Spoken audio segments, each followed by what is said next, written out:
आप तशरीफ फरमाने एक साहिब ना बड़े परेशान लर्जा पर अंदाम तबीयत के अंदर राशा ते लर्जा ते डर ते खौफ है और डरदा डरदा आप दी मजलिस के अंदर आया है। कहता अल्लाह के रसूल मैं बड़ा परेशान हाँ। आपने फरमाया की लेना है?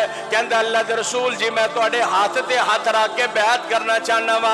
आपने अपना हाथ मुबारक इस तरह के किया है, अपना हाथ हाथ ते रखन लगा है लेकिन पिछा कर लिया है, रोना शुरू हो गया है। नबी रहमत फरमाते ने क्यों रो रहे हैं, की वजह है? कहते अल्लाह के रसूल जी मेरे दिमाग के अंदर मेरे कन्ना के अंदर एक ऐसिया चीखा चलदियां पईयां ने, ऐसिया आवाज़ां चलदियां पईयां ने जिन्हां दे नाल मैनूं सुकून नहीं मिलता, मैनूं इत्मीनान नहीं किसी मौके ते भी मिलता। मैं जिन्नी देर तक अपनी गल सुना ना लवा मैं अगले काम नहीं करांगा। आप फरमाते ने हाँ बयान कर। कहते अल्लाह के रसूल जी मैं किते सफर ते गया वा, उस तो पहले मेरे घर के अंदर बच्चा बच्ची पैदा होने वाला है और मेरे घर के अंदर मैं अपने घर के अंदर ऑर्डर जारी किया अगर मेरे घर के अंदर बेटी पैदा होवे मुआशरे के अंदर बेटियां नूं ना पसंद किया जाता और बेटी वाले नूं लोग तानों तशरीह कर दे। मैं अपनी बीवी नूं कहा अगर बेटी पैदा होवे ते जिंदा दरगोर कर देना, बेटा पैदा होवे ते रख लेना। कहते मैं लंबे सफर तो बाद वापस आया, मैं अपने घर के अंदर दाखिल होया, वेख्या ते मेरे घर के अंदर एक बड़ी खूबरू बेटी फिरदी पई है। मैं अपनी बीवी नूं पुछया कौन है? कहती अल्लाह वालिया ये तेरी बेटी है और मेरा दिल नहीं किया तेरी उस गल नूं मनन ते, मैं लेकिन इनू बाहर नहीं जान दिता, मैं किसी नूं पता नहीं चलन दिता, तेरी बेटी नूं बड़ा महफूज रखे है, ये दिल के अंदर भी रहम आ गया। कहता कुछ दिन गुजरे मैं इस तरह एक मजलिस के करीब तो गुजर रहा, मेरे दोस्तां ने दूरों ही वेख के कहा, मैनू उंगल का इशारा करके कहा ओ धी वाला जा रहा जे, ओ बेटी वाला जा रहा जे, ओ ऐसा बंदा जिहदे घर के अंदर बेटी रहती है। यानी इस मुआशरे की अबतरी का आलम में देखो कि लोग बेटियां नूं इन्ना ना पसंद करते कि ये ताना बन गया।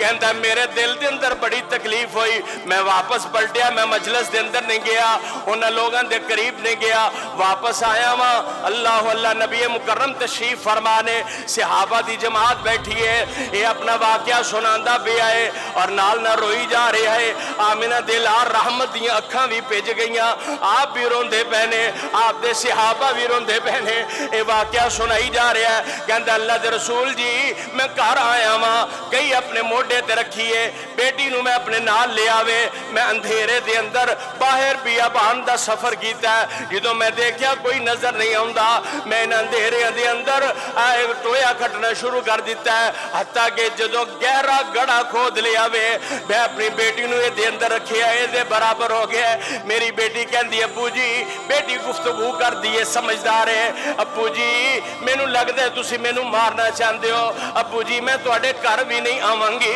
अब्बू जी तुहाडे कोलों खावा पीवांगी भी नहीं, अब्बू जी मैनू मारो नहीं लेकिन इत्थे ही छड्ड दिओ। कहते ने हजरत मैं मेरा दिल चीते ते शेर ते दरिंदियां वाला बन गया, लेकिन मैं कोई बात ना सोची, मैं अपनी बेटी दियां चीखां सुनदा रहा लेकिन मिट्टी पांदा रहा।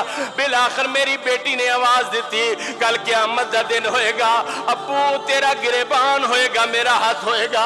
अल्लाह दा कुरान भी कह रहा वे व इज़ल मऊदतु सुइलत बिअय्यि ज़म्बिन कुतिलत, इन्हां बच्चियां नूं अल्लाह पाक क़यामत वाले दिन खड़ा करेगा और अपने मारन वालियां नूं कहणगे कि सानू क्यों कतल कर दे सो, साडा गुनाह की सी? अल्लाह दे रसूल जी मेरे ते दिमाग दे अंदर बात ही नहीं जाती, अपनी नन्नी जी बच्ची नूं मैं लोगों के ताने की वजह तो कतल करके वापस आ गया। अल्लाह के रसूल जी क्या मेरा एक गुनाह मुआफ हो जाएगा? ये हालात ने आमिना दिलाल ने अपनी अखां साफ की थियां। आप फरमाते ने दीन इस्लाम तो पहले मेरे आवन तो पहले दा वाकया, अगर तू अज इस्लाम कबूल कर ले, अज तू दीन इस्लाम दे अंदर दाखिल हो जाए ते अल्लाह पाक अज तो पहले दे तेरे सारे गुनाह मुआफ कर देगा।